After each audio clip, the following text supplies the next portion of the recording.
Olá, uma vez mais aqui estamos com o nosso programa Mediunidade Hoje, através da TV Mundo Maior. Como sempre, o nosso abraço, o nosso carinho, as nossas melhores vibrações de saúde e paz a você, a sua família, ao seu lar, enfim, a todos aqueles que nos acompanham semanalmente em nosso programa e nos dão muita alegria. Nós temos tido vários contatos, inclusive do exterior, de pessoas que têm oportunidade de acompanhar o nosso programa. Aliás, um programa que nós já apresentamos há bastante tempo pela TV Mundo Maior. Nós estamos acompanhando aí pela mídia, acompanhando, infelizmente, essa guerra que está acontecendo. A guerra mais recente, digamos assim, porque o mundo, de certa forma, sempre esteve em guerra. Agora, a imprensa parece ter esquecido a guerra entre a Rússia e a Ucrânia, com milhares e milhares de mortos, uma guerra que ainda continua. Mas essa guerra mais recente de Israel contra um grupo terrorista, o Hamas. Trata-se de um grupo que praticamente domina na Palestina. Não é uma guerra entre judeus e palestinos. É uma guerra entre judeus e alguns terroristas. Mas o que nós queríamos comentar hoje em nosso programa, essas guerras são antigas no Oriente. Israel sempre esteve envolvido como país em muitas guerras com os países vizinhos. E certa vez alguém perguntou ao Chico, perguntou lá no grupo Espírita da Prece, porque realmente é intrigante. Chico, por que a razão de tantas guerras na chamada Terra Santa, na terra em que Jesus nasceu? Jesus era judeu, da tribo de Judá. Por que a razão de tanta guerra onde ele nasceu, escolheu para nascer, pregar o seu evangelho? O pessoal vive se atritando. Qual é o motivo? Aí Chico explicou, ele disse algo sobre o qual talvez nós nunca tenhamos pensado. Ele disse assim, olha, você se recorda, respondendo à interpelação do amigo, não é? Ele disse assim, você se recorda do julgamento de Jesus quando ele foi levado a Pôncio Pilatos, e Pôncio Pilatos disse ao povo que não via nele mal algum, que não via nele, enfim, nenhum motivo para que ele fosse condenado, e o povo pediu a libertação de Barrabás. Você se recorda? O povo gritou praticamente em uníssono que Barrabás fosse libertado e que Jesus fosse morto. Foi quando aconteceu, o Chico dizendo, aquele episódio dele pedir uma bacia com água e lavou as mãos. E então Pilatos falou com o povo, mas este homem é um justo. Este homem é justo. Quem é que vai assumir essa responsabilidade? Em outras palavras, já nós vamos ler textualmente como está aqui, no Evangelho aqui de Mateus, aqui no capítulo 27. Aí o povo gritou que o sangue dele caia sobre nós e sobre os nossos filhos. Foi a resposta de Chico. Aí o Chico disse assim, eles pediram, vejamos, que o sangue deste homem caia sobre nós e sobre os nossos filhos, quer dizer, sobre a nossa descendência. Vejamos como é a questão da lei do karma. Claro, nós fomos procurar aqui no Evangelho de Mateus, no capítulo 27, versículos 24 e 26, para lermos aqui textualmente para os nossos irmãos, para que nós tenhamos pelo menos algum entendimento do que nos intriga tanto, não é? Um povo que, infelizmente, não vive em paz, não é?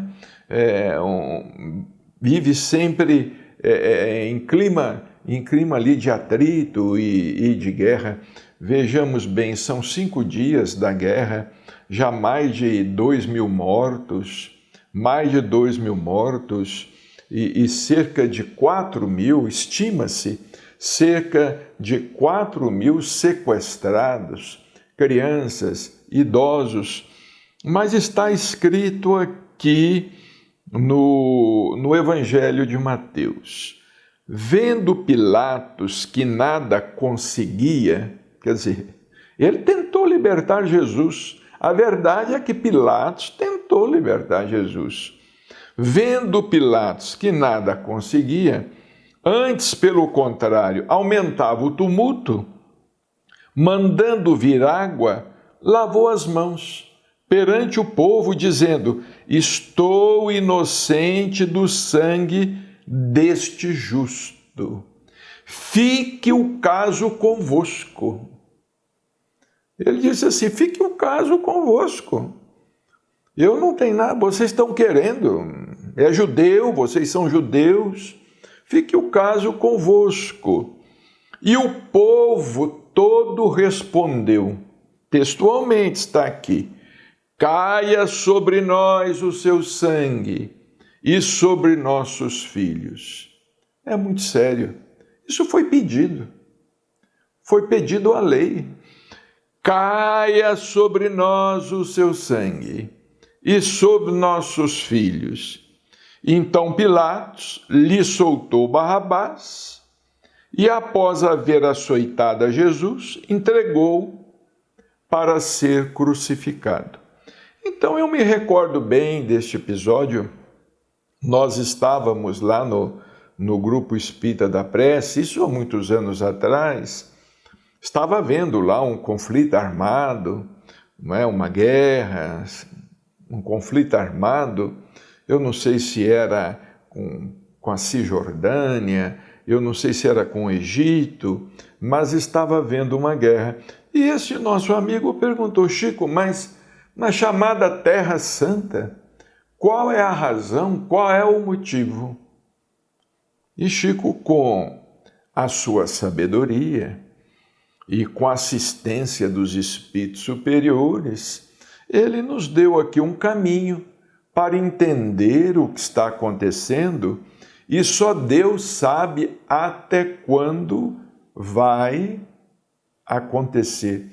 É como de outra feita, disse o Chico, foi perguntado ao Chico de uma outra feita, né? Perguntaram a ele, Chico, você acha que nós vamos vivenciar ainda um apocalipse? Certa vez perguntaram o Chico, você acha que nós vamos ainda vivenciar um apocalipse? Claro, nós aqui não queremos trazer mensagem de pessimismo para ninguém. Nós estamos estudando o assunto, mas o Chico respondeu.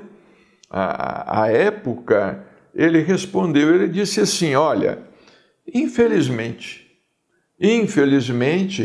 é o que parece, porque a humanidade, ele disse textualmente, porque a humanidade ainda não resolveu o problema dos palestinos. Ele disse isto textualmente, que a humanidade não havia resolvido o problema dos palestinos. Há quanto tempo Chico falou isto? Deve ter aí uns 50 anos que ele falou isto.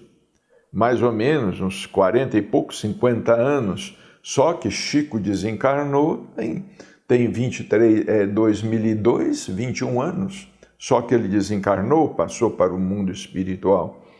Então, isso tudo é para nós meditarmos na nossa condição humana, na condição em que a humanidade se encontra. Uma vez perguntaram também ao Chico, você acredita que nós possamos ter uma outra guerra?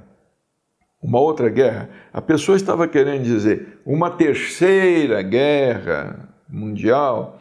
Aí o Chico disse assim, olha, enquanto os homens continuarem fabricando armas, a guerra é possível. Uma vez disse, enquanto os homens continuarem fabricando armas, e nós sabemos hoje que o comércio de armas é um dos negócios mais rentáveis do mundo. É o comércio de armas, não é? Está ali, ó, entre o comércio de droga, o tráfico de drogas e também a chamada tráfico humano, também o tráfico humano, está ali. O comércio de armas, a indústria de armas, não é muito poderosa.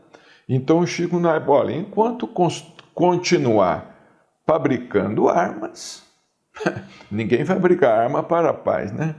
Enquanto continuar fabricando armas, e ele deu muitas outras declarações e muitas outras oportunidades a respeito desse assunto e da guerra. Nós não vamos aqui falar a respeito de todos, não é? Mas uma vez ele disse, perguntaram para ele sobre a guerra, sobre as armas nucleares, os armamentos nucleares, porque hoje as grandes potências possuem bombas atômicas capazes de destruir a Terra não sei quantas vezes.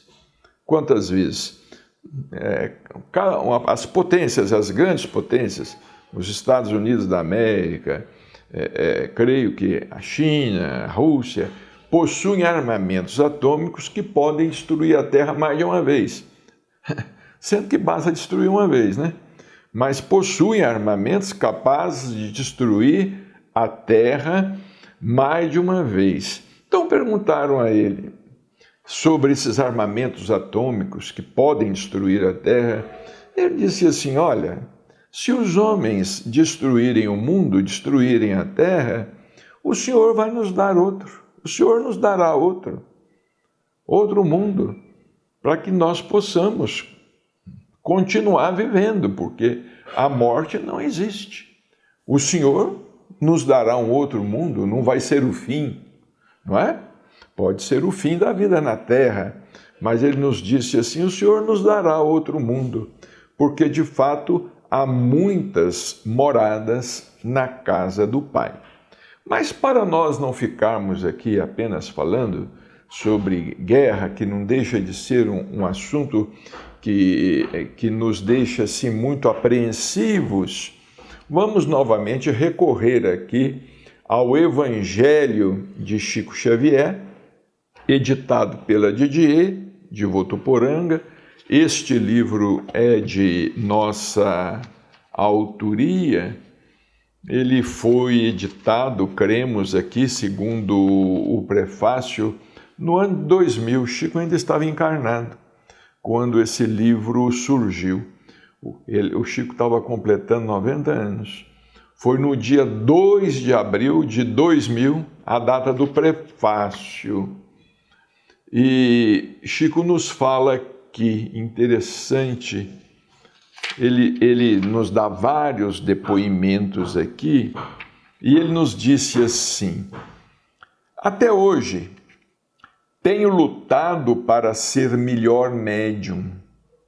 Sinto que a mensagem dos espíritos é muito superior ao que tenho conseguido na minha condição de médium falho registrar. É uma pena. Vejamos, Chico se considerando na condição de um médium falho, né? É uma pena. Desde que comecei a ouvir Augusto dos Anjos, Castro Alves, Antero de Quental, eu me convenci que, infelizmente, não estaria à altura de lhe servir de intérprete ao pensamento. Afinal, quem era eu? Senão um pobre rapaz, sem nenhuma cultura, regando uma plantação de alhos. Chico trabalhava num comércio, lá em Pedro Leopoldo, num comércio que pertencia ao seu padrinho. Ele trabalhava como balconista, ele atendia as pessoas, era o balconista, não é?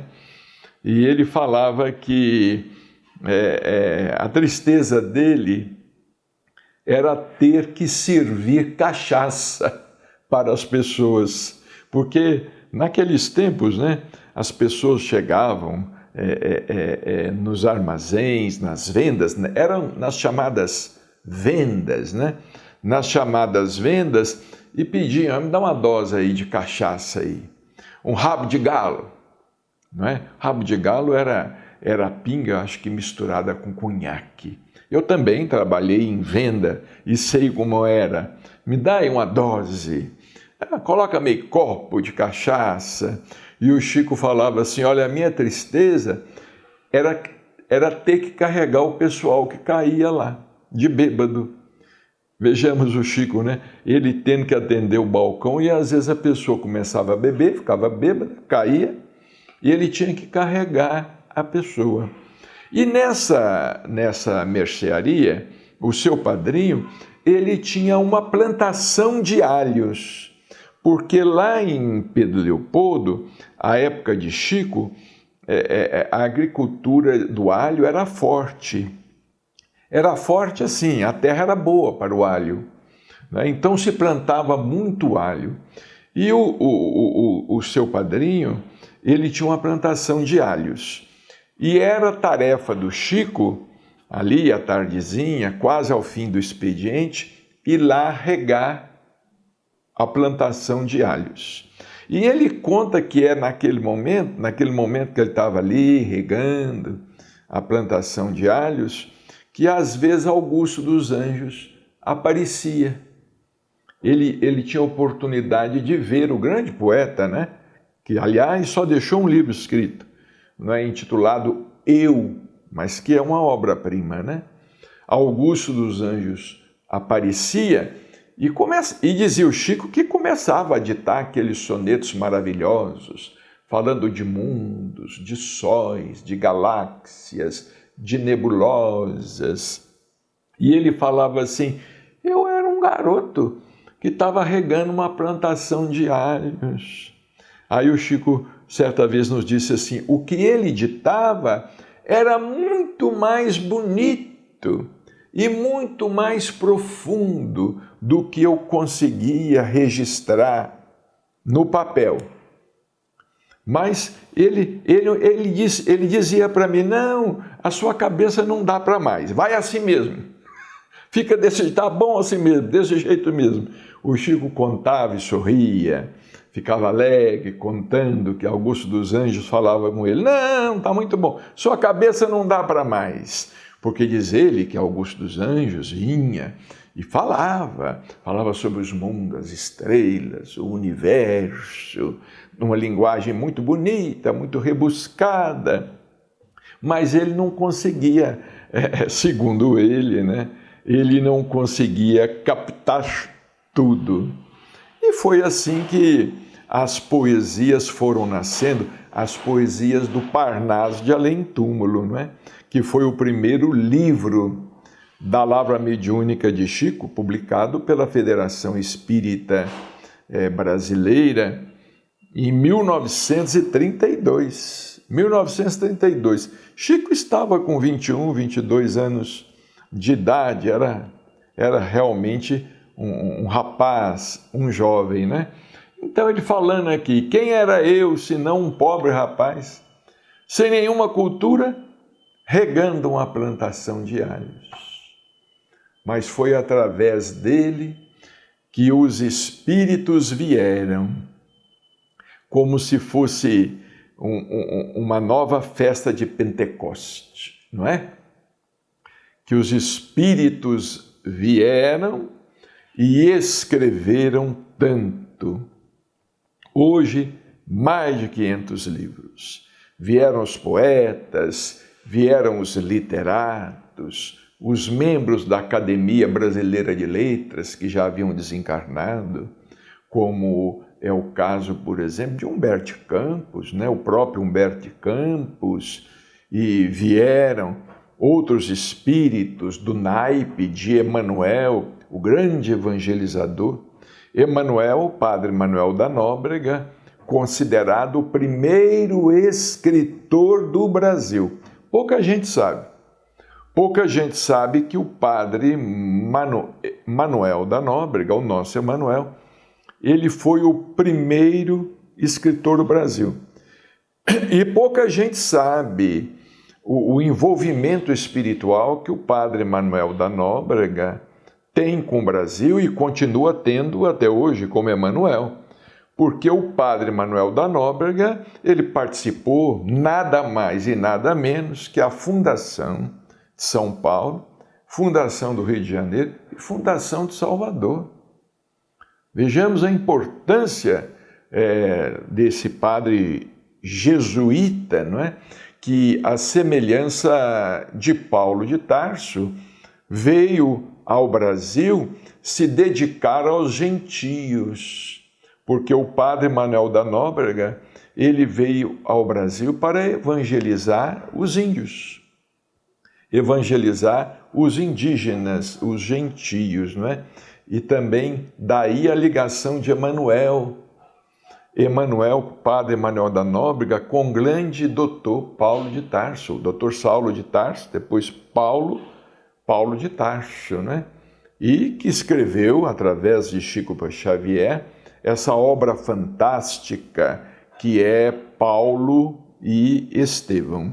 Então vejamos que tudo tem uma razão de ser e realmente tudo está ligado, né? Existe uma ligação espiritual profunda, uma ligação espiritual que remonta aos séculos passados.